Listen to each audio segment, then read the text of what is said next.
Hello, I'm Una. You are very welcome to my channel. I bought some Glacier Paste by Nuvo before Christmas and I didn't have the right tools and I made an absolute pig's ear of using them. But now I've got these Nuvo spatulas and a Thermo-Web Decofoil Stencil Pal, and when I got these I suspected these were the tools that I really needed. I also bought a Make Art station recently and I'm really looking forward to using it, so let's get started. These are the Glacier pastes I'm using today, Golden Era and Frostbite. And I've sealed this jar with a piece of press and seal, and I got that tip from Amy R of Prairie Paper and Ink, and it stops the paste from going hard. A great tip. There's 1.7 fluid ounces or 50 millilitres in these jars, and they come in a range of colours. Now, a word to the wise, if you don't like or don't want specks of mica all over your craft room for ages after you use these, clean up with biodegradable wipes or, say, damp kitchen paper and chuck them in the bin. This is the Golden Era. And I just love the buttery, creamy consistency of this paste, and I was thrilled to find it was still like that, even though I closed it last before Christmas. And this spatula is working really well. I think they were a really good investment. It's really easy to put the excess back into the jar because the spatulas fit the jars perfectly. Now, the project did start to move along the Make Art station as I pulled it along, but Wendy Vecchi never promised that you could do this process on the Make Art station, so next time I taped it down. Leave that to dry and tape this one down. The stencil is the Crafter's Workshop Flower Frenzy, and the paper I'm working on is Nina Solar White, Classic Crest Solar White, the 110-pound variety. And using this Stencil Pal again, this time it works like a dream, and the paste once again is lovely buttery consistency, and that spatula is terrific for cleaning up the Stencil Pal. So I remove the stencil and leave this one aside to dry. The double-sided card I'm working on is gold on one side, and the same mica specks are on the reverse side, but you really can't see them in this video. The stamp set is a Make and Create Clear Stamps Bees, and I thought they would really suit this project. Now, the polymer stamps are very thin, so I removed the corners from my Misty. I just keep them in there in case they get lost in my craft room. I prepped the paper, with the card, with my embossing magic bag. Using Versamark ink, I stamp the images, and I use Paper Mania gold embossing powder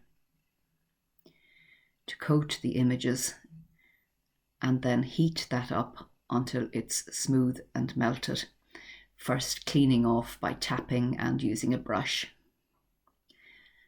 The honeycomb didn't stamp perfectly, so I used a Zig embossing marker to put that right. It didn't matter in this project, but I thought I would leave it in the video to show that that's a really easy way to fix images that aren't perfect.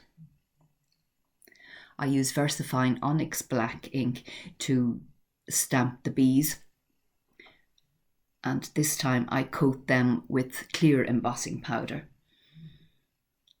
And I heat them up until they're smooth and melted, and you'll see when I tilt it, really shiny. I fussy cut all the images with my Fiskars spring-assisted scissors, and from this Gina K set, Wonderful World, I use the label die and stamp. Using the same process as for the bees, I then decide to use this very inexpensive Simply Creative alphabet stamp set to write the word happy into the banner. So I use my stamping platform to do that, and I'm using Onyx black ink again because I want to apply embossing powder, the clear embossing powder, to make it nice and shiny and match everything else on the project. And I cut it out with the matching die. I use a Gemini Junior. I really like that banner. The bee, I used the embossing pen on to emboss some gold stripes, and I used some parchment paper for the wings. The antennae I made with black paper and little black gems on the tips of the antennae. These square dies I used together to create frames for my project.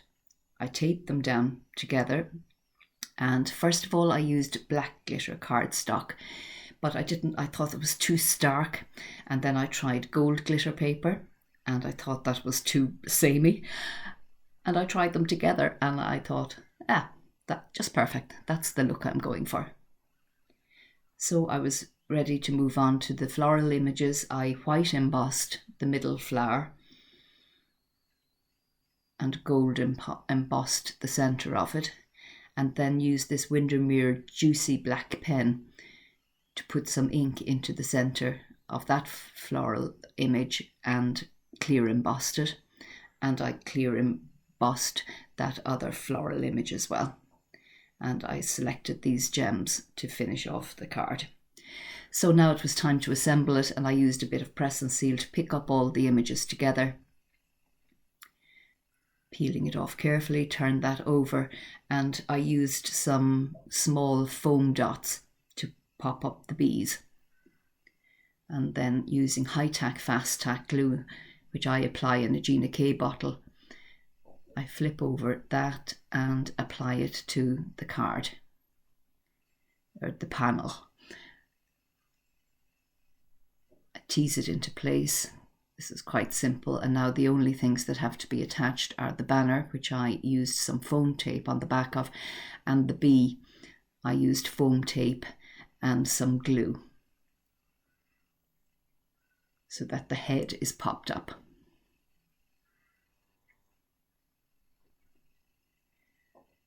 I'm ready now to prep my card base, a 13.5 centimetre square Papermania card base.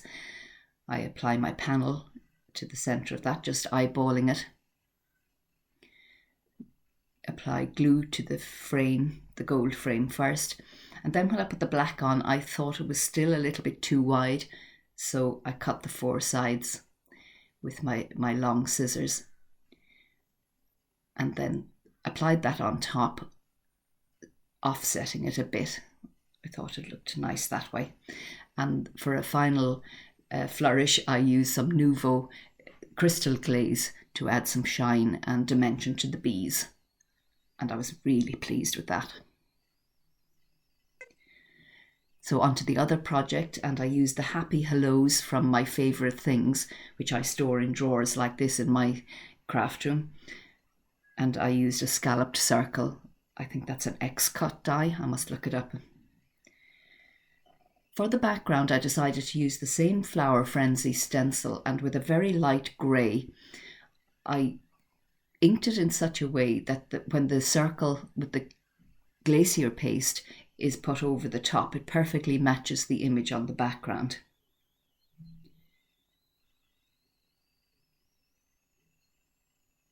I think you can see in the top right-hand corner there the effect. It's really nice. It's subtle, but very effective. I decided to keep this pretty clean and simple. The glacier paste sort of speaks for itself.